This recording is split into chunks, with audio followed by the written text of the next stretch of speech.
What's up, everybody? This is Jason David Frank, the Green Ranger, and you are watching Ranger Wrap Up.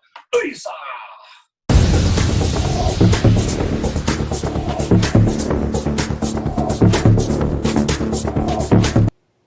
Welcome back to the Ranger Wrap Up. What is up, guys? It is Saturday. It is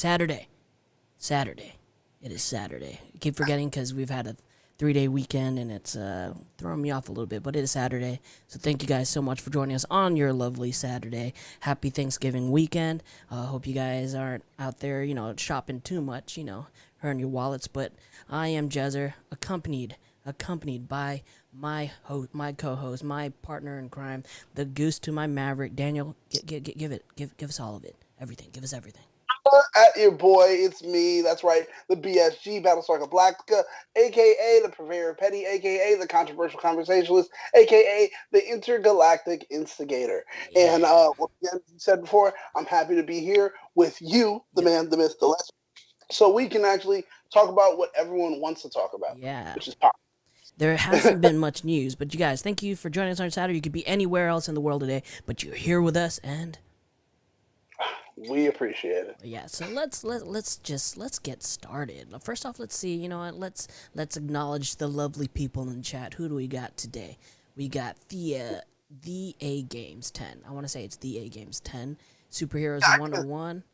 Edward Sanchez Productions, Blackwing, the Blur, Noah Cummings, and our buddy Toku Kid, who just got his 3D printer. So I am expecting a ton of beautiful shit coming out of that 3D printer.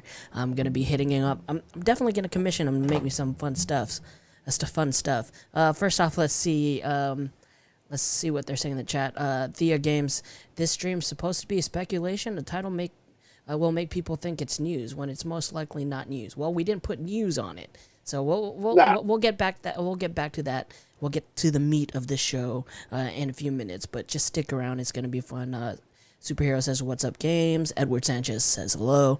Blackwing says, "Yo, peoples, what up, yo?" Superheroes 101 thinks, "Happy Thanksgiving."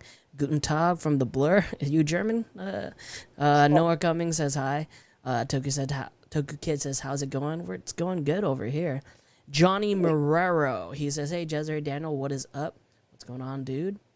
Blur says, "I went out on Black Friday early to try and get one of those PS5s. No, it's not gonna happen. I've been trying for the longest time. Yeah. It's not gonna happen. Like, it's probably won't see it till probably the end of probably the beginning of next year. Pretty bummed out about it. Daniel, how's your Black Friday shopping experiences been?" I had no reason to Black Friday shop this year. I like everything I wanted. I already got or I already had. The only thing was the PS5, but I'm not that guy that rushes to get the gaming early like everybody else, because then they're like, "Yeah, I love it. Oh no, Red Ring of Death," and you're like, "Well, that sucks. My system's working fine." So I'm not looking for any of that. I mean, so far I haven't seen too many issues with the PS5 other than not being able to get it. I did buy Miles Morales on PS4, but it comes with like a PS5 update, so I might pace myself and play it, and then maybe when I upgrade, it's gonna be played on a better, with better design stuff. Dude, I played a little bit of it, but it was like heating up the PS4 a little bit because it's so much, and it's crazy. It's crazy to see just how different just the swing styles of Miles Morales is versus Peter Parker. It's a great game. And they were making comments, and there was some weird ones, some good ones, oh yeah, you could see just with the way there's so much style with the way Miles swings versus Peter Parker. You can tell that he's a black kid, and I was like, oh, it's a compliment or an insult, but I was like, the way he said so much style, so much swag, I was like, okay, he's clearly trying to give a compliment. No. But it's just the way it's said that you're just like, no, but it's like, come on, guys. I don't think that's what I think. What it was, it's like with Miles Morales' style of swinging. It seems very it's as if he's an infant still learning. When a kid's trying to learn to run, it feels like that. It feels a little he feels unsure of himself. But it's great. I like it. I mean, that makes sense. That makes sense. Yeah, he's kind of unsure. He's still learning, so he's doing what he can do. But yeah, I mean, What else are they saying? Yeah, saying I bought a PS4 Pro instead. I mean, that'll hold you off for a while. I don't have a Pro, but I heard they're pretty great. As far as systems. But yeah, I mean, Black Friday is it's lost its appeal over the past few years ever since they started opening on Thanksgiving and stuff. So it's just a little weird. How's your Thanksgiving, by the way? I know I messaged you about what that drink was, but That's a cremas. That's pretty much just Haitian eggnog. But yeah, man, my Thanksgiving was great. I got to have Haitian meals, and that's always what I look forward to. I mean, Thanksgiving for me is only about food. mhm. I don't, because the real reason for blah blah. Yeah, it lost its thing.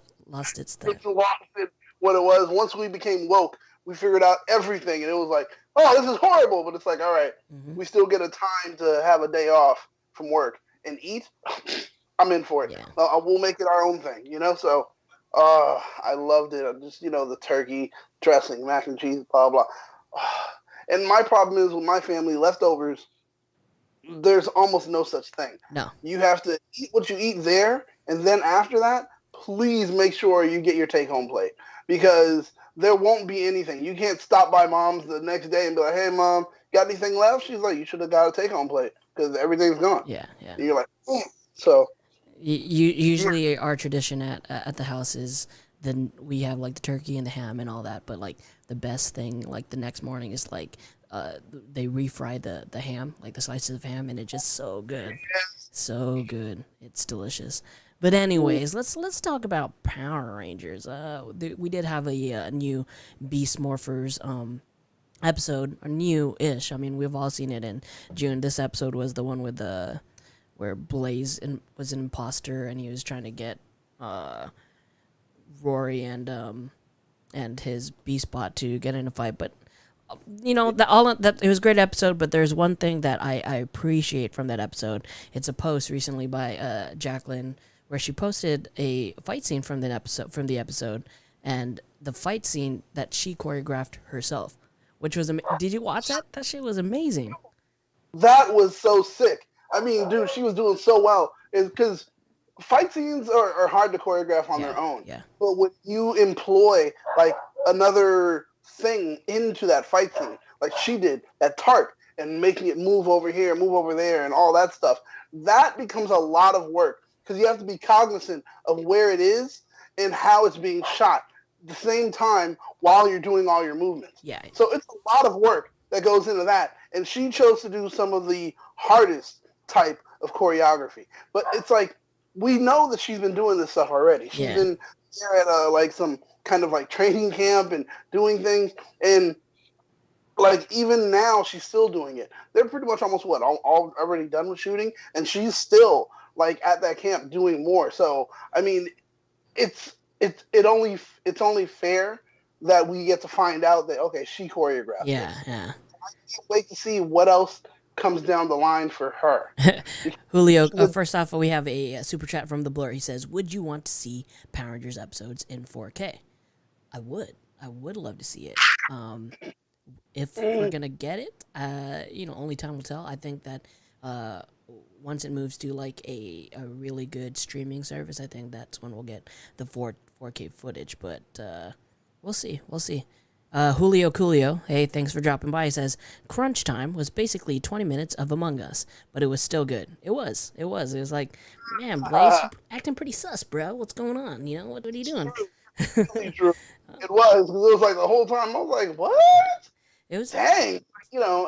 But I don't know. I haven't been watching the show for a while and then started watching it again. It's kind of like throwing me off. Yeah. Because it's like, okay, wait, they had the episode where Roxy was so are they no longer like part of Grid Battle Force? No, are they freed from their little comas? Oh yeah, well there's they're free from their comas, but then there's a Robo Roxy and Robo Blaze where so it's like two different people, Okay, perfect. Yeah, because I mean I'm seeing it and I'm like, okay, this is interesting. You know, like, okay, they're freed now. So it was like, well, what are the stakes? No. And then now they just destroyed that machine. Well, So now, they like, pretty oh, much the